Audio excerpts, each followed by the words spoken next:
Hey, hey, hey. Time for another out of this world story from rSpace. My wife of almost 5 years has been cheating on me, and I just found out today. I met her in college, and I honestly fell in love right away. We had a wonderful relationship for almost a year, then she breaks up with me, telling me she cheated on me and couldn't handle it. I stayed around our college town for work. About the time we were 28, she gave up her lease, job, boyfriend, and moved back in state with her mom in the next town over, just to get a chance at me again. I knew she could be trouble. She was, and I think even now, still way more stable than she was in college. She's gone through a lot before I ever met her. It's understandable to be unstable. She maintains that she was terrified of how real our love was the first time, and lied to me about cheating to break up with me. That sounded believable. Still does somehow. Regardless whether it's true or not. I had a feeling I wouldn't be able to resist her when she sent me a message asking if I would be at a mutual friends gathering. I was right. She moved in a few months later, and we got married 3-ish years after that. I've been deeply in love. I decided at first that I have to assume she had changed, and the best way to give this relationship a chance was to completely forgive and forget what happened the first time, even though it destroyed me. Especially because it destroyed me. I didn't want to be a total pushover, so I told myself I would give her a second chance like it's the first until she told me a big lie or cheated on me. I did well with that. Starting last fall, she's been asking on and off to get me to try poly with her. She had someone at work that she liked and didn't think she was built to be mono. I had trouble with the idea, but we read and researched and I decided to give dating a round a try too, with her permission. Neither of us slept with our partners then. It didn't end well. I discovered I can only love one person at a time. We hurt each other and our other partners, and we closed our relationship. We were able to become a happy couple soon after. To me, at least. 3 weeks ago, we got back from a long vacation out of the country. It was a little rough on our relationship for a few reasons, but nothing infidelity related. I saw a text or two fly by on her phone, but didn't read them. I figured it was the old guy from last fall. They were still trying to be friends, but don't work together anymore as of January. Nothing to worry about. Last week, she said she found an old friend and wanted to reconnect and reopen the poly talk as well. I said we can take it slowly, and I know it won't work for me to do it. I was thinking through how I can try to gentle being mono with her poly. So I had to think about it, but being friends and talking is fine. Some small things she said and did started to not add up. She had gone to hang out with him, but only like once, but that didn't seem right. She told me she'd only seen him twice since we first talked about him. Turns out Google Maps had her going to see him a few times a week since we got back from vacation. I confronted her with this yesterday. She had lied about a few major things about their relationship to not hurt me, but it wasn't life-shattering. I was hurt and was going to have trouble trusting her, but we could work through it. No poly. No sleeping. Trust first. I asked to see her text to confirm, and she said she had deleted everything because it might hurt me too. Okay, well that's suspicious. Never delete text again, please. Today, I asked her more about it. Direct questions about the guy and the contents of the texts. The story shifted a bit from last night. Then I told her I think I can recover her texts if she would give me her phone. That's when more lies, all the lies I hope, came to light, including things she had just said. Yes, she had been sleeping with him, at least since we got back from vacation. She didn't even use a condom. That was a long, painful conversation. Turns out, I couldn't recover the texts, but I have enough things admitted to get the picture. She loves him, but she also loves me. I'm her whole life, and he's not much. Tonight, I finally said I want her to cut contact with him. Her emotional response tells me she loves him strongly. She didn't agree to cutting contact, but said she wouldn't delete texts again. Tomorrow, I'm going to compare her phone texts to carrier logs to see if she deleted anything, and I will also try to recover her Facebook chats. I won't read any further back than last night because I don't understand how much damage I can do to myself that way. I think she has deleted texts tonight and last night. We'll see. I still think we're soulmates. We might not be compatible. We might not be able to exist together without causing too much pain. But still mates. If she really is poly and not just damaged and in need of therapy, this won't work no matter how hard we try. And it'll break both our hearts. If she isn't, there is a ton of work to do. I have barely slept for 3 days. I haven't gotten much done at work yesterday and took half a day today. I have the weekend to get myself to the point where I'm not randomly bawling and can work. What the F do I do? We tried to call and schedule a counseling session, but haven't gotten a time yet. I don't know how I'm going to survive till then if she's still lying to me. So what's first aid in this situation? How do I get on the right road to recovery for myself? How do I forgive her if she's still lying? How do I not test this relationship apart before we even get to a counselor? All right, time for some comments. 678-999-8212 says, my best advice to you is that if you want to stay with her and work through this, unfortunately, you need to be prepared to eat crap sandwiches for the rest of your life. This woman wants it all.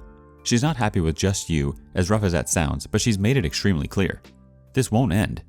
I hate to be negative about it, but you've already given her the benefit of the doubt and gave a second chance, and this is the newest disaster she creates. What's next? Surviving infidelity is only possible when two people want it to happen. She seems like she's all talk and no good action.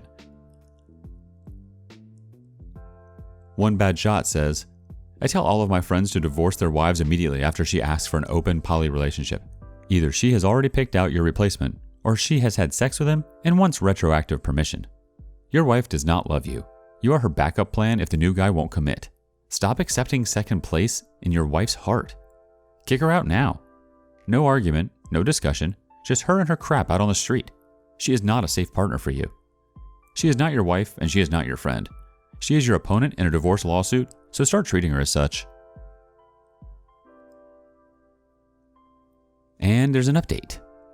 Here's what happened. D-Day +1. I did look up phone records, and she had deleted more texts. I confronted her, and, long story short, she grabbed her pistol from the safe and threatened to kill herself, pistol in hand. I talked her down, got her to calm down, and she took a nap. Common refrain. I called her dad and told him about the threat and some of what caused it. I look up to him as a second father, and he's been there for her the only other time she threatened this. He's also been on both sides of the cheating thing. So he came over and we all talked for a few hours. All good. He didn't take her side or anything. But he did lay a lot of stuff out plain. She's going to have to try her hardest for as long as it takes to regain my trust, love, etc. And no matter what I decide to do, it's a big enough situation and decision that I will always look back and wonder what if. I decided to wait on making my decision until I'd calmed down a bit. I told myself I'd take a month. I did not want to look back on this decision, staying or leaving, in 5 years and think it was made hastily. We signed up for couples therapy and went into fairly intensive therapy, and eventually, I also found a therapist for myself. Yeah, all that can get expensive, but good insurance does wonders. During the next few weeks, she had a few major missteps. She asked if she could still see him, talk to him. I became more and more convinced that she had to cut all ties, and for a while she resisted that. She mailed a fair partner's key back to him with a letter that I never got to read. What part of no contact did you not understand? About 2 weeks after D-Day, she had started to put in real effort. She was doing more around the house, things that I didn't even ask her to do, trying everything she could to make amends. She was doing well in our and her therapy sessions. We were reading books together, doing research, doing homework. We watched new shows together, holding hands from different chairs, when I was comfortable with that, instead of being on the couch together. But it's like you're at halftime in a football game and you're down 49-0. You could play the best second half imaginable and still not be able to win this game. And I told her that. I still couldn't trust her. I still was in pain. The worst part was, I could see the path to working through all that. At the end of the month I gave myself, the thing that made my decision was this.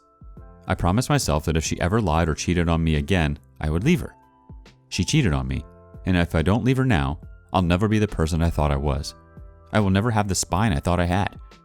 So I told her at the end of July last year that I couldn't do it. I wanted a divorce.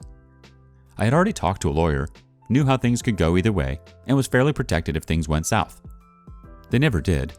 We weren't quite married 5 years at this point, so no chance for her to get alimony. No kids, so no child support or custody. There was no fighting about who gets what. I know she cheated on me, but I did not have any desire to punish her beyond what me leaving her would do. I told my lawyer I wanted to split things 50-50 unless she got nasty, and she didn't fight that at all. She didn't even get her own lawyer. To her, this was the dream life she had screwed up, and she, to this day, hopes I heal and probably hopes one day we'll get back together. By September, we had an agreement signed for how money and assets would be split, including agreements to allow us to see other people before the court date. I kept the house and paid her out by taking a personal loan for about $20,000, paid back over 5 years. Last fall was a bit rough. I've never lived alone. Without family, roommates, girlfriends, pets, nothing. I had an entire life planned for us that is now in shambles. But she has nothing. Living with her mom, working part-time at a grocery store, with huge student loans that never really got her a profession. She told me around Christmas to tell my family she still loves them, and some of her family called to tell me the same. I still, even a year later, believe that she wholeheartedly loved and loves me, that she realized I was the best thing, and she screwed it all up. And now, a year later, that's the part that still hurts the most. That it was all genuine, that she did screw up, but it was not some devious intentional, I'm gonna trade up and screw this guy, he's just giving me food and shelter till then situation. But I can do better. I don't have to throw away another 5 years of my life hoping she doesn't screw up again. I am worth more than that, and I found someone that agrees. We've been dating since last fall. I really tried to be solo for at least 6 months, but this one just fell out of the sky on me. I guess the universe provides sometimes. June 1st, 2020, we had our final court appearance. Over WebEx, thanks COVID. And I'm totally free and clear. Divorced and dating and in love. And with a newly reinforced backbone of my own making. So, thanks everyone. The advice you gave, I didn't want to hear it. I needed to hear it. I needed to disagree so I could find my own way. And I can always look back on how I handled last year and shake hands with those decisions and that version of me. My advice to anyone going through the same is this. Whatever decisions you're facing, imagine a year from now looking back on those decisions. Will they still feel right? Or will they feel rushed, too quick to anger? Or will they be weak, spineless, untrue to yourself? And now a couple of quick comments. Dark Angle 14 says, her cheating had nothing to do with you because if the relationship was so bad, there are near an infinite number of healthy ways to do so. The reality is infidelity is rarely the product of unmet needs. Instead, it is a product of desire, opportunity, and situation, lack of commitment, lack of communication, low self-esteem, self-centeredness, and the excitement of novelty. She wanted to feel special, and the only way to do that is by sex and attention. All this is to satisfy her fragile ego. Lump Butt Cat says, you know, in a strange way, I think your decisiveness and self-confidence did her a service. I think she needed to grow up and now understands the true meaning of ownership and consequences. Perhaps you made her better. As for you, best of luck, and so happy to hear you're in a good place. Dark Angle 14 wanted to chime in one more time. This happens all the time. She never really thought he was going to leave her. Think about it. When he gave her a second chance, did she become a better person then? Nope, just got better at lying. She definitely had a chance to win him back. He could have coped had she made a drastic change and truly cut off all contact with her lover the first time that he found out. The problem is, she's trying now when it's too late. Now she will start trying to give him her best. Now she will start treating you with love and respect. Now she will start acting like a real wife. She should have done that when he married her, not after she cheated.